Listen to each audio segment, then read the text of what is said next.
has inflation have you wanting to grow your own food, cook your own food, and learn how? This is a really simple recipe that I am making for dinner tonight using almost all ingredients that I've grown myself. This is cabbage from my garden this spring.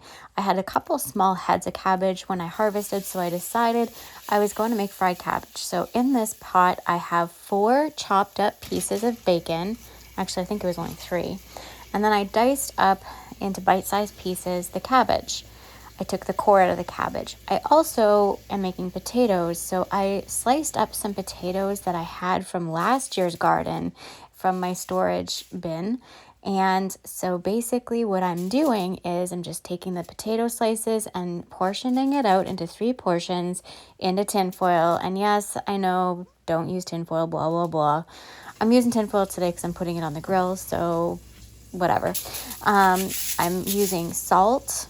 Oh, I did put butter on there.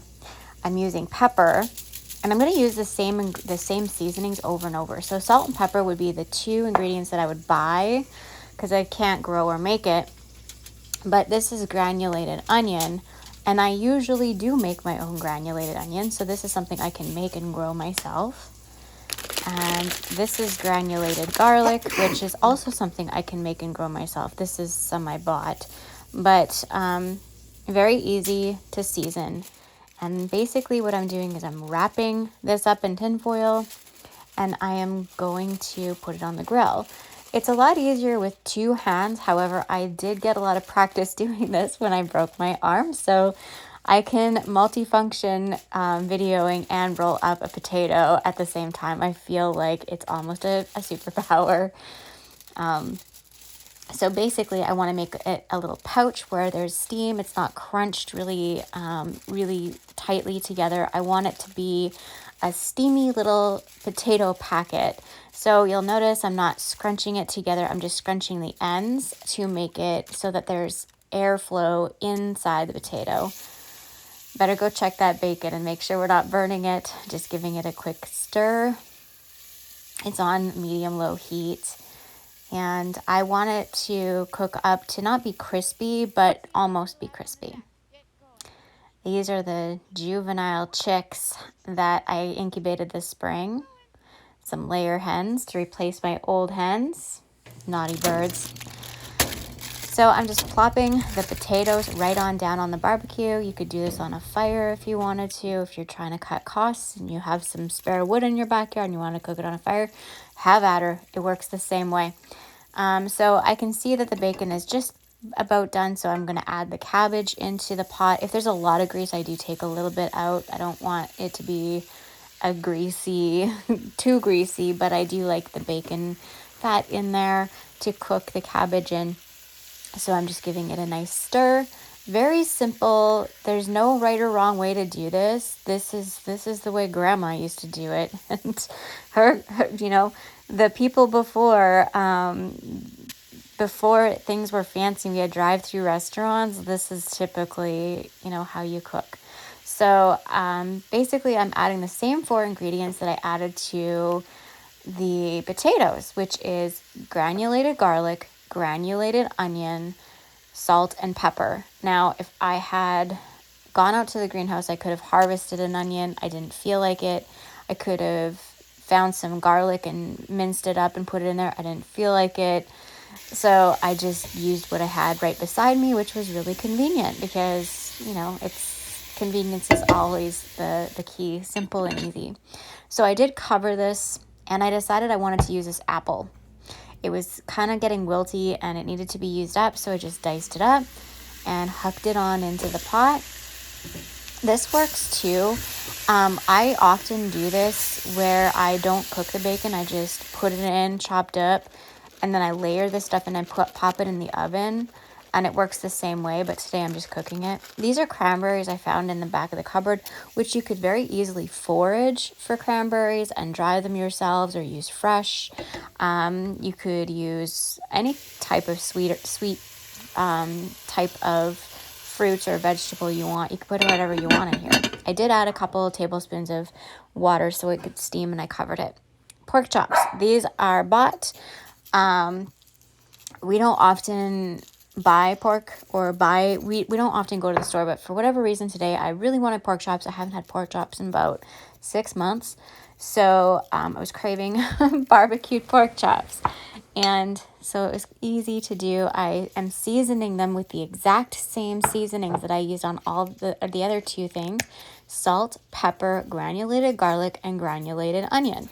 I could even grow the apples that are in this dish here because I have apple trees, and I could grow a pig and I could have bacon and I could have pork chops myself too. For now, I'm just going to cover this and go play with these kittens. Check on them while supper is cooking.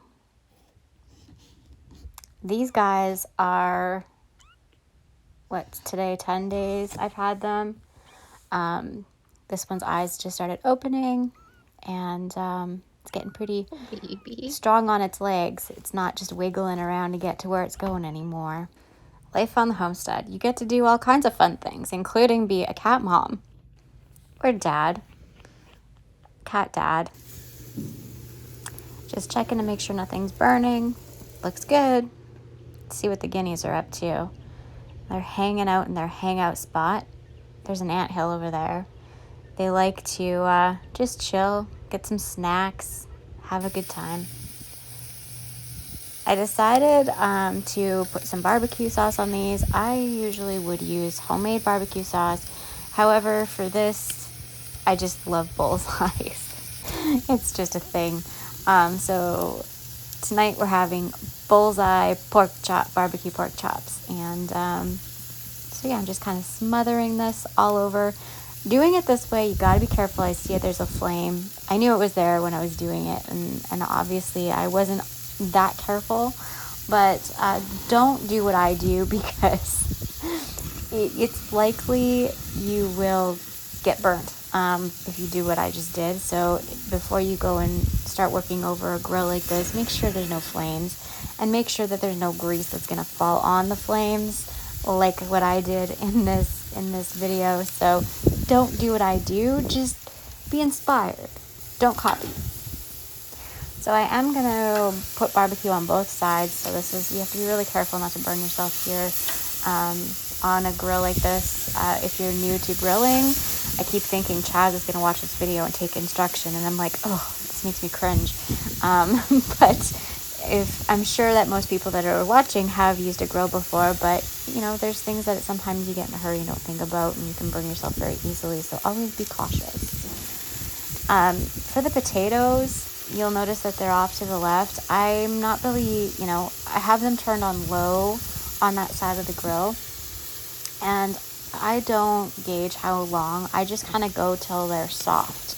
You can actually squeeze the tin foil and tell if it squishes really easily, then they're done. If it feels like it's quite firm, they're not done. And that's how I tell, honestly. I have never cooked a potato on a timer ever in my life, and they always turn out perfect. So yeah, and there it is. I always let my meat rest for a few minutes before we cut into it. Same with the potatoes. I like them to sit there and steam for 5 minutes inside in the packets. They look really good, smelled amazing. And that is dinner. I hope this inspires you to want to grow more of your own food and think about making meals that you can make if get into the routine of eating if you have to grow your own food. Today, in this day and age, things are a little bit wobbly in the world, and so be inspired to grow food and learn how to cook with the things that you have sown. And it's very rewarding. You won't regret it. So much love. Thanks for watching. I hope that it inspires you in some way today. Bye for now.